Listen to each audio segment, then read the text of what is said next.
1 second. May we request all other participants to please mute your mic? You can start.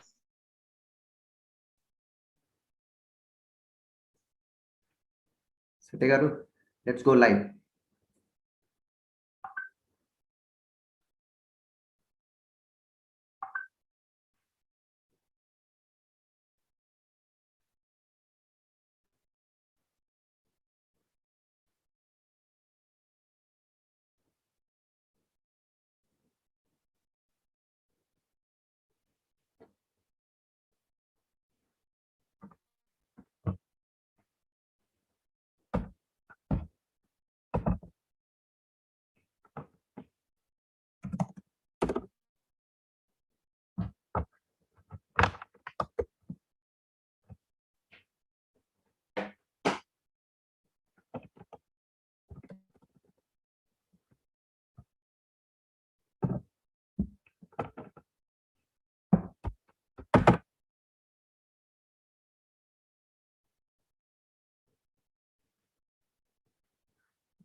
Namaste and pranam to one and all. As we start this month's Guru Tattva, an event that focuses on the divine interventions and the importance of a Guru and the qualities of a seeker, it is important to understand what is the Guru Purnima. Next month, that is on July 24th in this year, we'll be celebrating the Guru Purnima, which is celebrated every year on the full moon day of the Ashada month in the Hindu calendar. It is said that the Guru is beyond all the divinities. So goes a shloka that states, Guru Brahma, Guru Vishnu, Guru Devo Maheshwaraha, Guru Sakshat Parabrahma, Tasmai Shri Guruve Namaha. That celebrates the importance of how the Guru is more important than any such worship or forms of worship that we may intervene or seek support from. The word Guru means the dispeller of darkness. It's a blessing to have a Guru in life. And today we shall seek and understand the importance of what a Guru means in life through this event. With that, I will straight delve into the event itself as we have great guests and speakers who will talk to us about these themes and concepts. Let me call upon Raghuji to render the opening prayer. Sangachatvam. Sangachatvam samvadatvam sambho manasi janata. Sangachatvam samvadatvam sambho manasi janata. देवाभागं यथा पूर्वे सञ्जानन उपासते देवाभागं यथा पूर्वे सञ्जानन उपासते समानो मन्त्रः समितिः समानी समानं मनः सह चित्तमेषा समानीव आकुतिः समाना हृदयानिवः समानमस्तु ओ मनो यथा वः सुसहासति.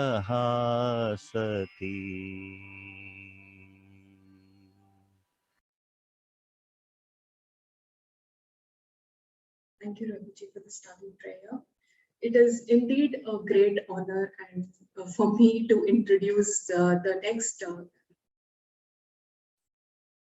guest instrumentalist that we have today, Srimati Malladi Shantamurthy Garu. I would like to address you as Amma, if you permit, please, in your introduction. Srimati Malladi Shantamurthy Garu comes from a lineage of late Sri Popuri Shankar Sharma Garu, who was a great Veena and vocal artist. Amma is a renowned and passionate Veena artist with 60 years of experience, is in a true Veena like music player for All India Radio Trivandrum, Hyderabad. She served in the Kerala State Jawahar Bhavan as an instructor for 30 years in Trivandrum. She's rendered the background score in several Malayalam movies and audio albums sung by Dr. 𝐏𝐫𝐚𝐯𝐫𝐚 Yesudas, P. Leela, Jai Charan, Hari Haran, K.S. Chitra, Unni Menon, and other upcoming artists in Kerala and Tamil Nadu. Amma has also composed music CDs on Talapaka Annamacharya Kirtana, Sadasiva Brahmendra Kirtanas, Bhakta Ramadas Kirtis, and Manitvipa Varnana. She's also performed solo performances for Swadhi Tirunal Sangeeta Sabha Trivandrum, Sri Tyagaraja Aradhana Festival organized by Tyagaraja Ganasabha, Birla Mandir Hyderabad, Swami Sundara Chaitanya Ashramam Hyderabad, and Art of Living Bengaluru. Amma, it was quite an honor for me, and we welcome you to this event, and you may please now present your rendition. Thank you.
Amma, that was such a beautiful rendition, and you've set the context of peace, calmness, and serenity, created that environment of divinity to be able to invite our next guest for today, who's our eminent speaker. We will get to hear Amma once again today. And it is indeed a blessing for me, Mataji, to speak a few words and invite you for this satsang today. Utsahin's Awakenings, thank you for accepting the invite. To say a few words, Revered Pravrajika Bhavaniprana Mataji is a senior monastic member and a trustee of Sri Sarada Math, headquarters Dakshineswar, Kolkatta. Initiated by Revered Srimad Swami Vireshwaranandaji Mj in the year 1966, Mataji, after studying her BDS, she's a Bachelor of Dental Studies from Bengaluru, Mataji joined Sri Sarada Math, embracing sannyasa, Chennai Centre in the year 1975 as a monastic brahmacharini. After serving the headquarters for 22 years, Mataji was given the responsibility of the Guntur Centre in 2001 and is presently the head of Guntur Sharada Math. Mataji has her regular appearances in various spiritual gatherings and delivers talks in English, Kannada, Bengali, and Telugu as well. Last few years, Mataji has also traveled extensively in the US and also in Canada, delivering talks on spirituality and spreading the message of Vedantic philosophy. Currently, under the leadership of Mataji, the Guntur Centre runs a primary school and a skill development programs for various skill development programs for women. We are indeed very happy to have you, Mataji. Now we'll request you to deliver your talk for today. Thank you. Am I audible? Hello? Am I audible? Yes, Mataji, you are. We can hear you clearly. Yes. So thank you, Nidhi, for inviting me. Akhanda mandalakaram vyaptam yena characharam tatpadam darshitam yena tasmai Shri Gurave Namaha Ajnanatirandhasya Jnananjana Shalakaya Chakshurunmilitam Yena Tasmai Shri Gurave Namaha. Today I am very glad to meet this new group of Utsahins. I suppose very enthusiastic group seeking spiritual knowledge, and to talk about Guru Tattva, the essence of Guru, to all of you. So in order to understand this topic, first of all, we must know who is a Guru. Anybody who imparts knowledge to another person can be called as a Guru, whatever may be the subject. And the person who receives the knowledge is the disciple or Shishya. But in spiritual matters, in our Hindu religion, one who imparts spiritual knowledge to others has been given an extraordinary position. He is a special Guru, we say, a spiritual preceptor who imparts spiritual knowledge to others. And he is given such a great position, almost equated with Trimurtis, Brahma, Vishnu, Maheshwara, even beyond that, the Supreme Brahman itself. So the Guru is a mediator between the disciple and the Supreme Lord. There is a beautiful shloka which defines Guru, which says, Gukaro andhakarastu, rukaras tan nivartakaha, andhakara nivartyatu gururityabhidiyate. If you can split the word Guru into two letters, Gu and Ru. The letter Gu, it literally means darkness, equated with ignorance, and the letter Ru means destroying that. So that person who is capable of destroying the ignorance in the disciples, he is designated as Guru. Now, having come to know about who is a Guru, most people ask this question, whether Guru is essential in our life at all. If I can study the scriptures myself and I can follow everything and start practicing myself, what is the necessity for accepting a Guru outside at all? For this, we have to reply that Guru is essential in spiritual life. Even if we want to study secular subject, the presence of a guide is of great help to us. Now, in spiritual science, he is essential. There are many reasons for that. First of all, our intellect is having limited capacity and clouded many times. Even if we read many scriptures, we may not understand the true import of everything. And there are so many things told there, and we may be confused, and we cannot decide what is best for us. And that's the reason a guru is needed. Secondly, we can say that the spiritual life is a hazardous journey, I should say. So in Kathopanishad, we read, Kshurasya dhara nishita duratyaya durgam patastat kavayo vadanti. It is like a razor's edge. There are so many pitfalls and dangers on the path. So a guru, a guide who has already traversed the path, who knows the difficulties and problems on the way, who can inform us well ahead of the dangers, protect us, and helps us not to go astray, and helps us in reaching the destination is essential, we should say.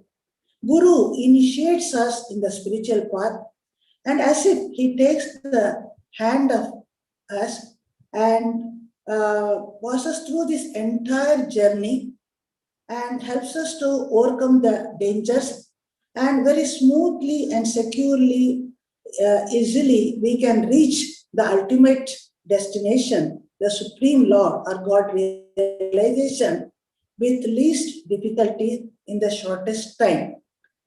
And third reason I would say is, even great teachers, even incarnations, they proved in their lives the necessity of the Guru. For example, Sri Ramachandra had Vasishtha as his Guru, Sri Krishna had Sandipani, Sri Shankaracharya had Govindapada Acharya, and Sri Ramakrishna had Bhairavi Brahmani, Totapuri, and others. If such extraordinary illuminated teachers, they needed Guru in spite of their being already illuminated. Even before birth, they had knowledge, but still they needed a guide. What to say about ordinary mortals like us? The necessity of a Guru cannot be questioned, indispensable, I would say. Now, coming to understand that the Guru is essential, taken for granted. Now, the next question commonly asked is, well, how can I find a Guru? Where should I go and search for a Guru? How can I know that person is a fake Guru or a Sadguru? How can I distinguish? For this, we can assure you that in spiritual life, there is an unwritten rule which says, wherever the field is ready, the seed is ought to come there.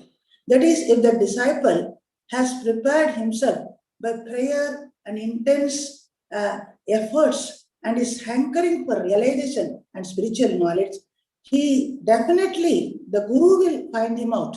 He need not worry where I can find the Guru. The Guru will find that person and reach his doorsteps.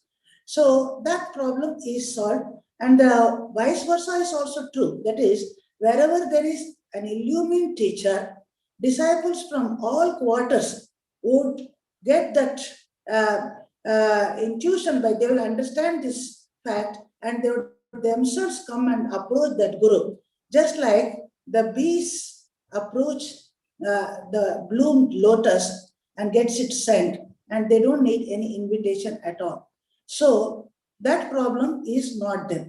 And I should also tell that in the beginning of the spiritual life, the necessity of a Guru is very much there. But as we advance in spiritual life, our own mind becomes our Guru and guide. And the relation between the Guru and the disciple extends beyond one life, many times to many lives also. Unless and until all his or her disciples are liberated, a guru will also not become free. So this relation is very sacred and a long time relation, we can say.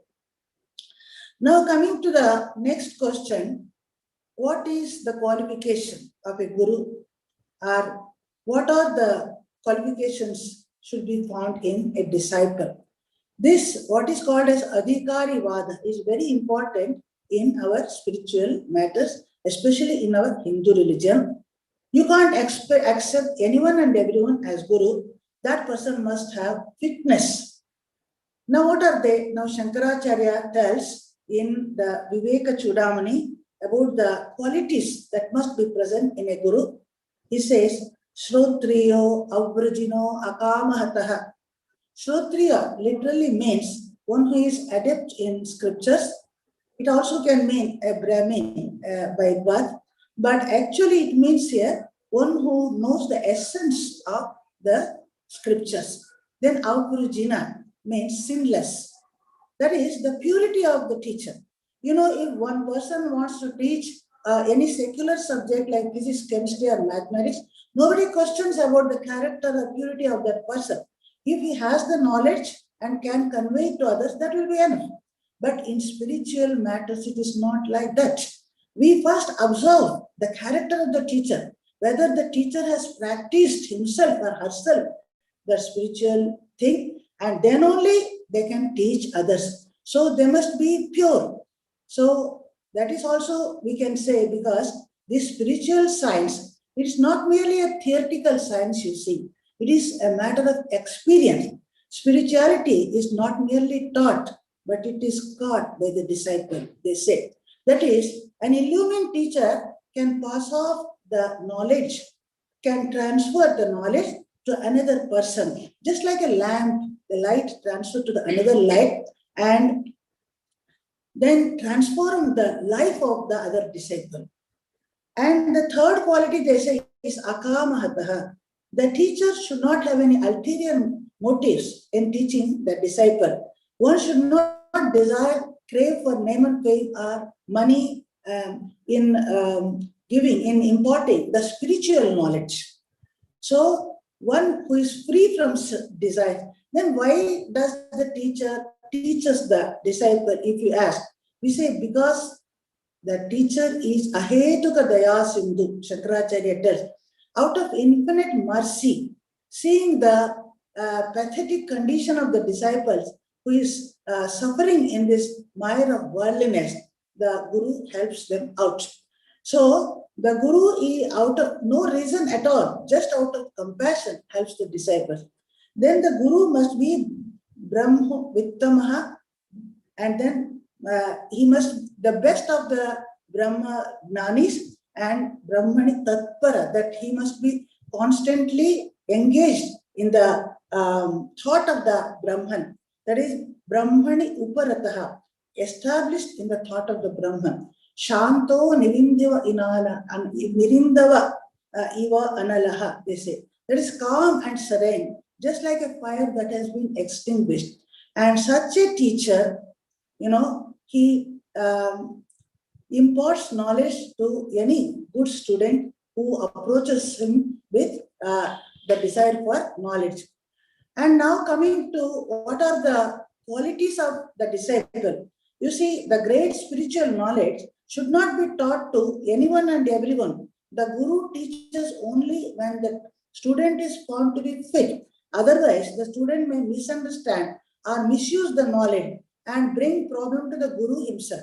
So the teacher will see, test, and then only teach the students. So the fitness of the disciple is also very important in spiritual life. And Shankaracharya tells in Upadesha Sahasri, Prashanta Chittaya Jitendriyaya cha, one who has calmness and serenity of mind, and one who has controlled his senses, Prahina Doshaya, all his weaknesses or sins have been reduced to the minimum. He has become pure. And then 𝐿𝐵𝐷𝐸𝐿𝐴, this is a very important thing, because the disciple must be humble enough to be obedient and follow whatever the Guru teaches. And then Gunanvitaya Anugataya, full of good qualities and follows the words of the teacher in toto.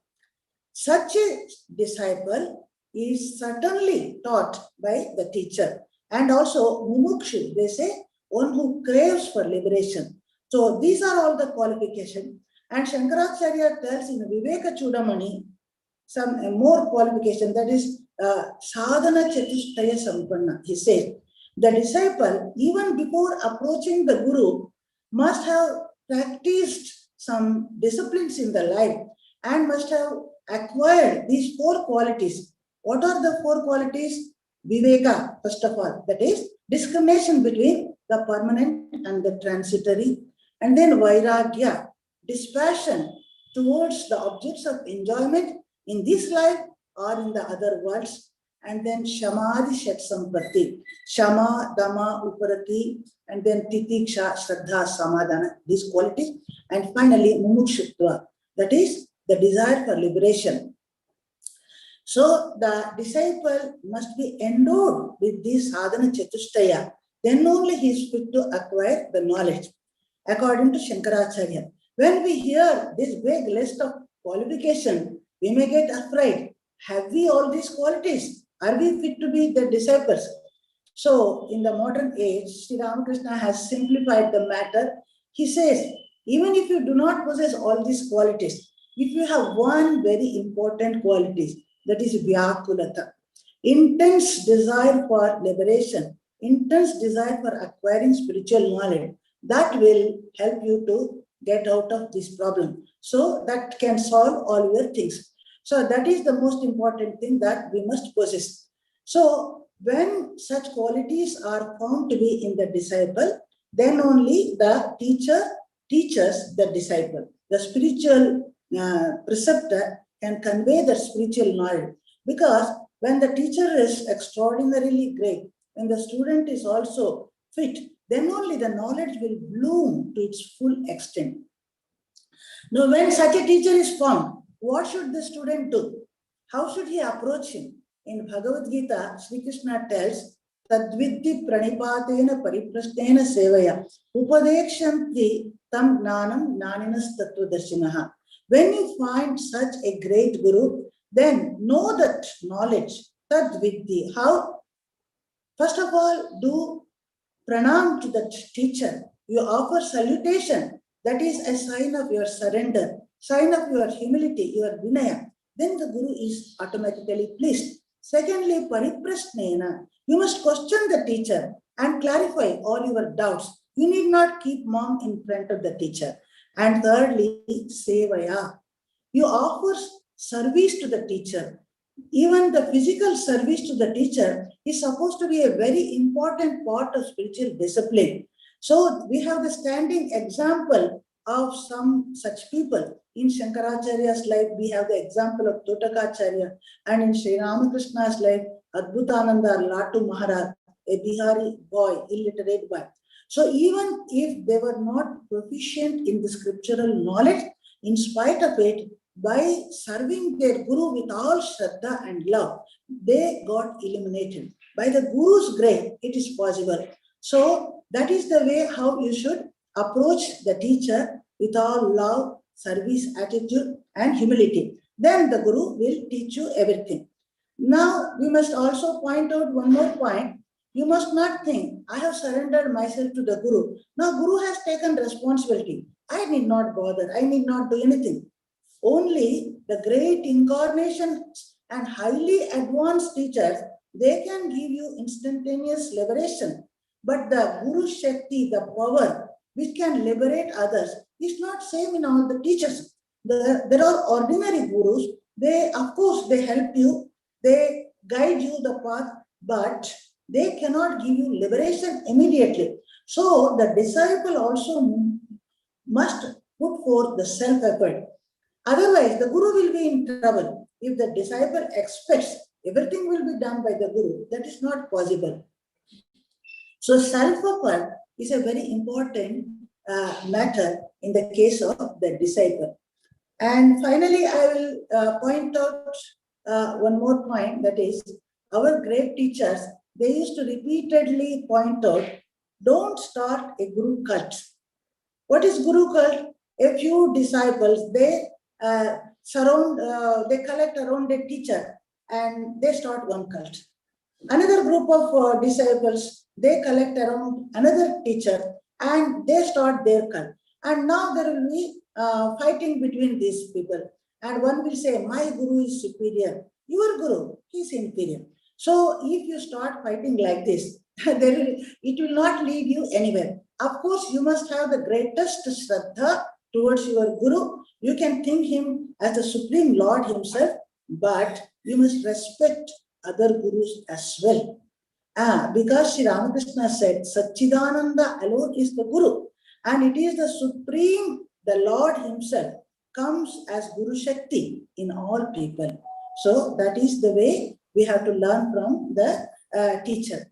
So I pray to the Supreme Lord that may he bless all of us. May we get the blessing of the Supreme Guru, and may all of us be enlightened in our spiritual life, is my prayer. Thank you. Thank you. Om Asato Ma Sadgamaya Tamaso Ma Jyotirgamaya Mrityorma Amritam Gamaya. Om Shanti Shanti Shanti. Hari Om Tat Sat. Sri Ramakrishna Arpanamastu. Thank you, Mataji. That was really a very, very inspiring and loving message from our Guru to all of us. Thank you for your blessings. I would quickly ask you a couple of questions that have come in. One of the questions is about what is the role of a Guru in today's situation of a global pandemic? Role of Guru in today's pattern. Yes, given the current context. You mean Corona situation, you mean? Yes. Yes. Generally. No.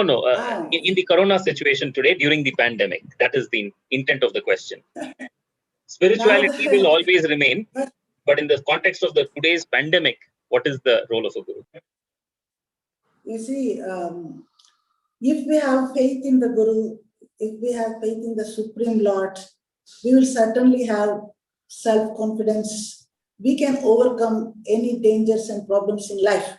We are not beaten. You see, that person who does not have ideal may fall, but a person who has an ideal will not fall. Even if one falls, can get up. Swamiji said, if a person who does not have any great ideal falls many times, a person who has great ideal can recover from that. So when we have faith in the power of the Guru, and when we have that Shraddha, and we have faith in an ultimate reality, which finally decides everything, we need not be afraid of any problem, Corona or anything in life. We can face any danger in life with all confidence. We can pray to the Lord. Of course, we take all the safety measures, no doubt, and we can pray to the Supreme Lord. And certainly, I think our country, the whole world will overcome this problem in a short time. I hope that we are going to see a brighter future. Thank you. Thank you, Mataji. I think that also answers one of the other questions we had from one of our other speakers who was asking what are the qualities of true seeker, especially in the times where we don't find peace or joy despite our sadhana and our japas, and when our commitment falls loose. And I think Mataji's message very clearly answers that renew your faith, don't lose your faith. It's just about that. Renew your faith in your Guru and pray to your Lord.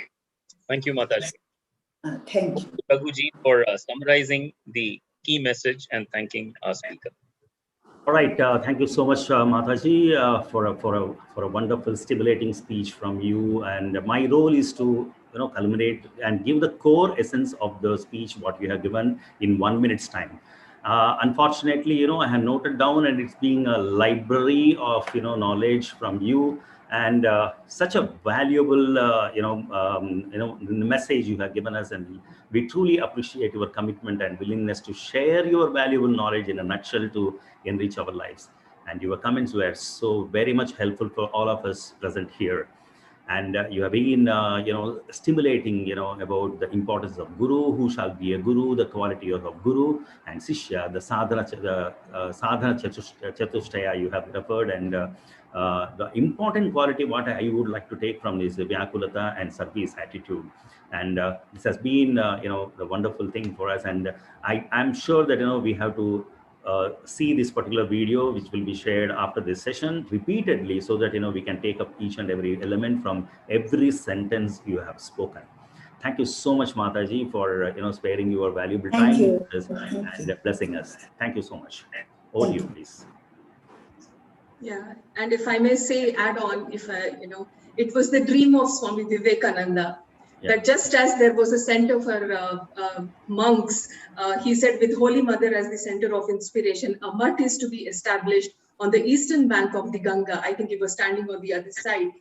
That for women brahmacharins and sadhvis, they should be trained under one. So almost after 50 years of such a dream, Sharada Math got established with like-minded and with renunciation as their ideal. And under such leadership of Mataji and many such, we have centers all over India and abroad today. Thank you, Mataji, for being with us and blessing us. It is now time, once again, to welcome respected Shantamurthy Garu. Amma, we wait for your second rendition for the evening. Thank you.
I may fall short of words to express my gratitude for you, Amma, just as I fell short of words while introducing you.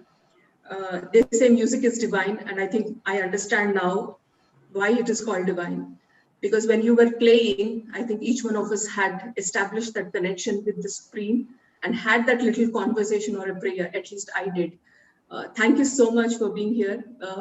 Beloved mother of our own Utsahin Raghuram Garu, Amma, we would look forward to meet you one day. Please accept our humble namaskars.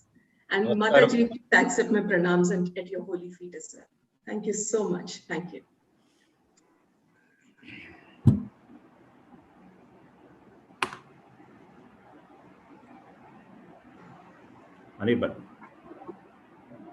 Now we will have our segment of our very own Utsahins. Let's call upon Piyali to render a poem.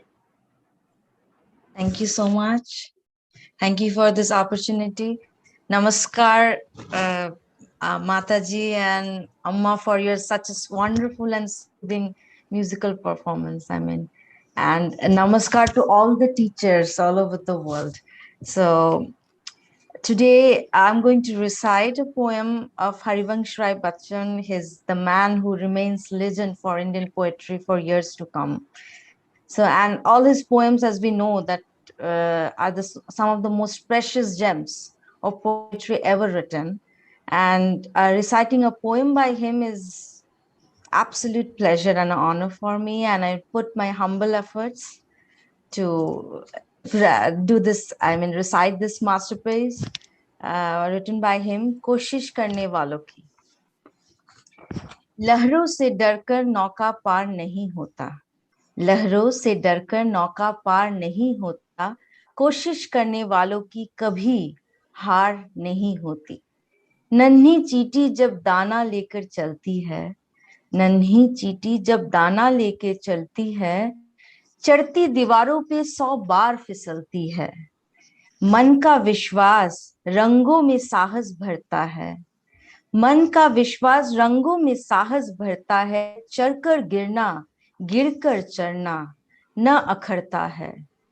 आखिर उसकी मेहनत बेकार नहीं होती, आखिर उसकी मेहनत बेकार नहीं होती, कोशिश करने वालों की कभी हार नहीं होती.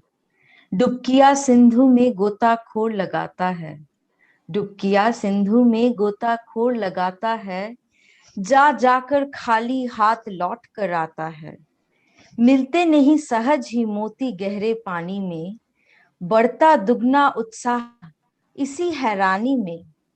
मुट्ठी उसकी खाली हर बार नहीं होती, मुट्ठी उसकी खाली हर बार नहीं होती, कोशिश करने वालों की कभी हार नहीं होती. असफलता एक चुनौती है, इसे स्वीकार करो. क्या कमी रह गई देखो और सुधार करो। जब तक न सफल हो नींद चैन को त्यागो तुम, संघर्ष का मैदान छोड़कर मत भागो तुम। कुछ किए बिना ही जय जयकार नहीं होती, कुछ किए बिना ही जय जयकार नहीं होती, कोशिश करने वालों की कभी हार नहीं होती। नमस्कार।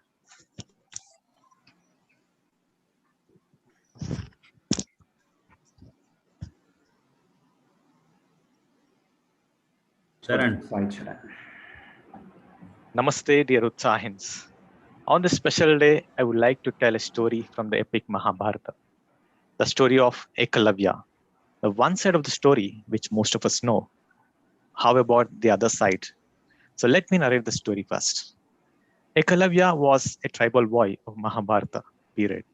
He was very fond of archery, but unfortunately, he had no teacher apart from his father. The tribal boy wanted to learn archery so that he could save the poor deer from the terror of lion and leopards. One day, he saw Guru Dronacharya teaching the princes. There were the Kauravas and the Pandavas, who were the princes of province called Hastinapura. Arjuna, one of the Pandavas, was specialized in the art of archery.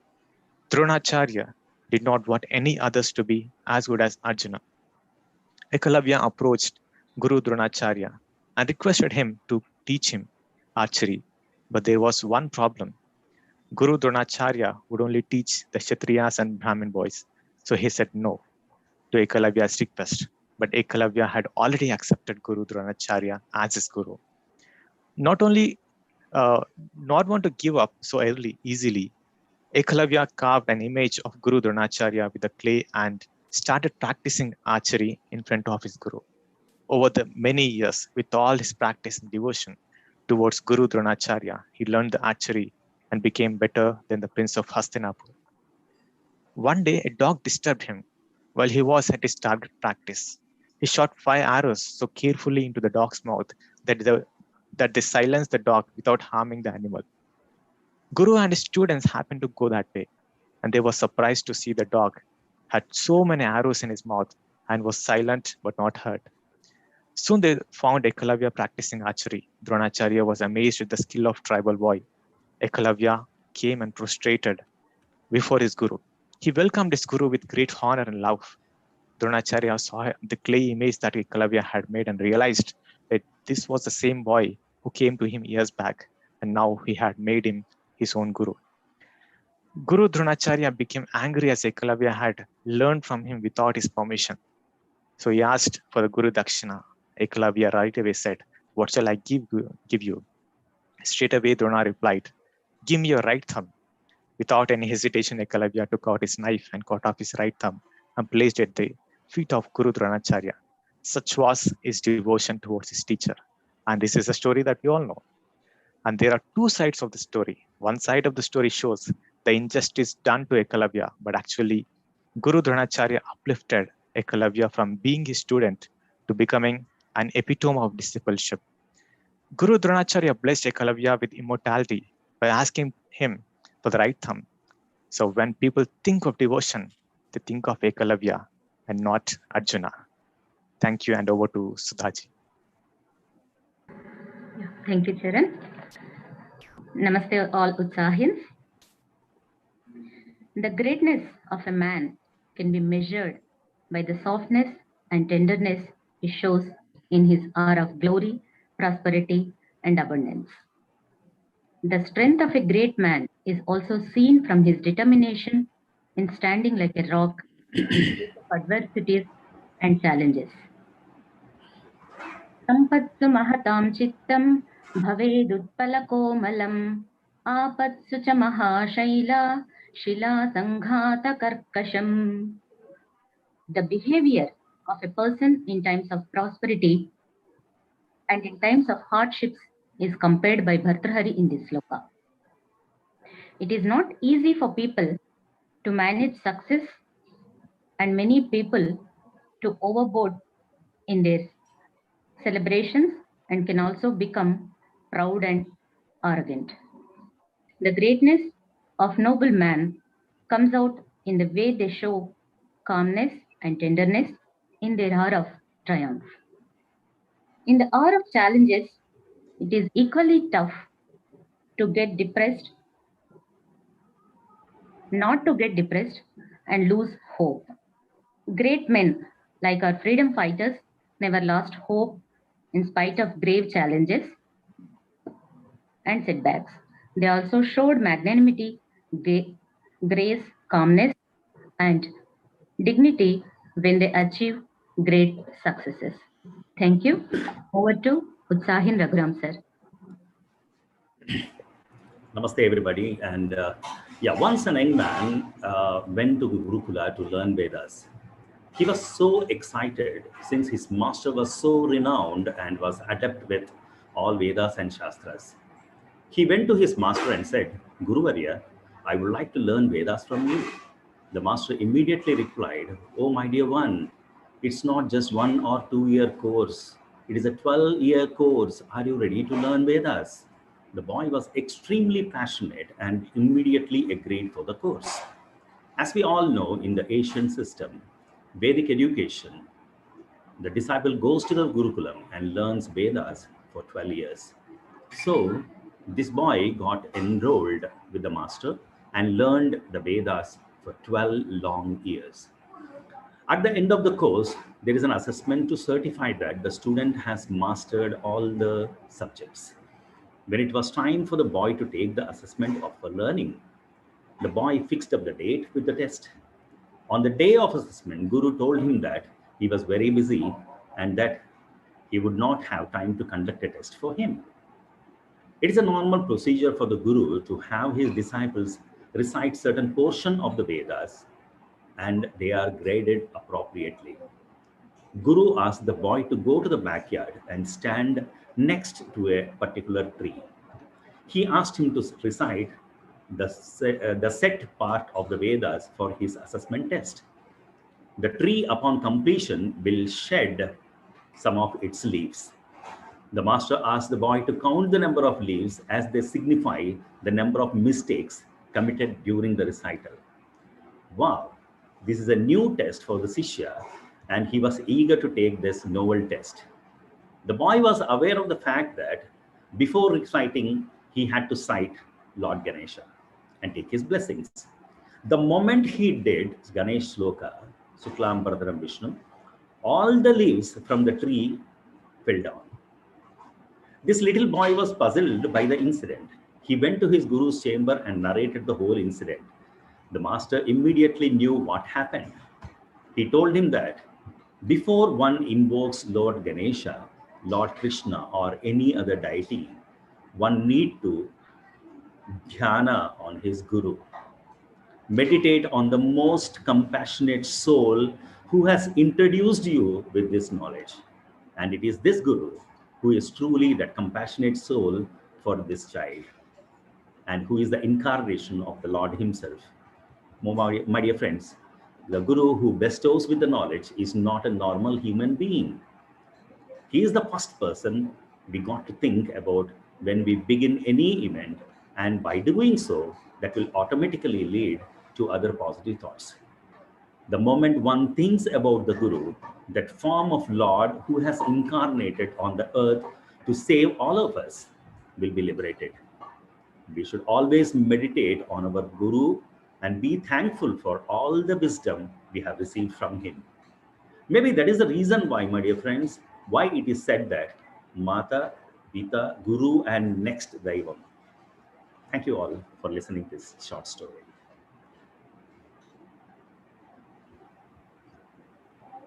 Thank you all. I will now narrate a doha, and the doha is from Kabir Das Ji's doha.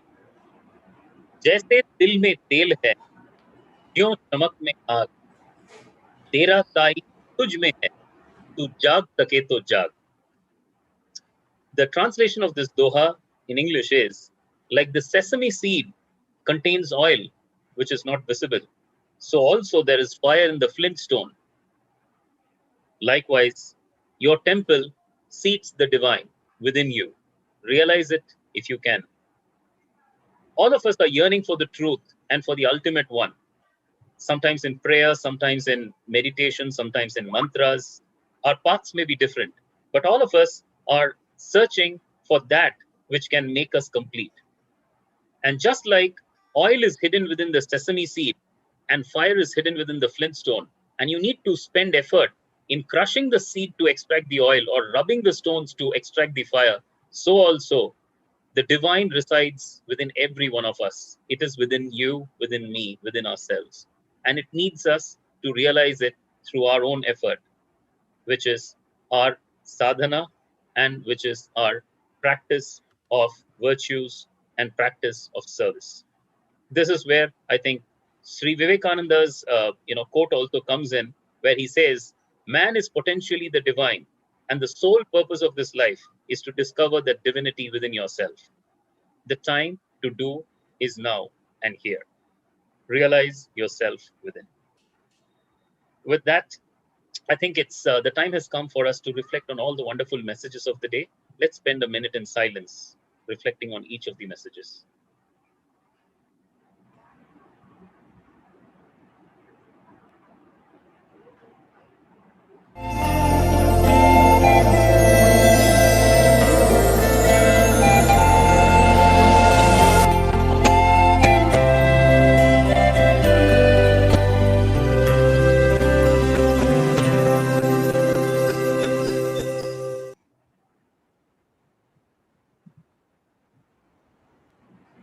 May I now request Yesh to render the closing prayer.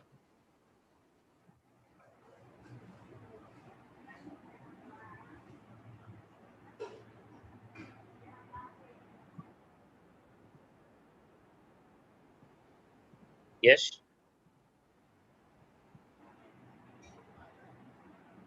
Yes, I think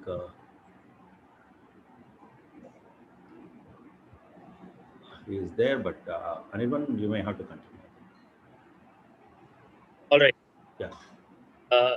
If not there, I'll just go ahead and summarize the event today. We started off our event this on the Guru Tattva. Our speaker, Puja Priya Mataji, gave us a wonderful session on the importance of the Guru, the characteristics of the Guru, and the qualities of the seeker. And as she beautifully mentioned, when the seeker is ready, the Guru shall appear. And when the true Guru exists, the seeker like a bee shall throng. Let us all be true seekers in life and seek our Guru's lotus feet so that we can realize the divinity within every one of us. We also had a wonderful set of renditions from, let me call you Amma Shantamma, who, despite her enormous experience, spent her time today not only blessing us with her presence, but also rendering two beautiful pieces of music on her Veena. We also had beautiful messages from each of our Utsahins, a poem, a set of stories, and a couple of Subhashitams that all showed us the importance of how each of us in our own little right can be divine, can be inspiring to others, can be devoted to our Gurus. With that little message, I will close today's session with our ending prayer. May we march forward with a common goal. May we be open-minded and work together in harmony. May our prayers be one. May we belong to one brotherhood. May our aspirations be harmonious. May our mind be in unison. May we strive to reduce disparity. May we be bound in strong fellowship and unity. Sangha-Tattva.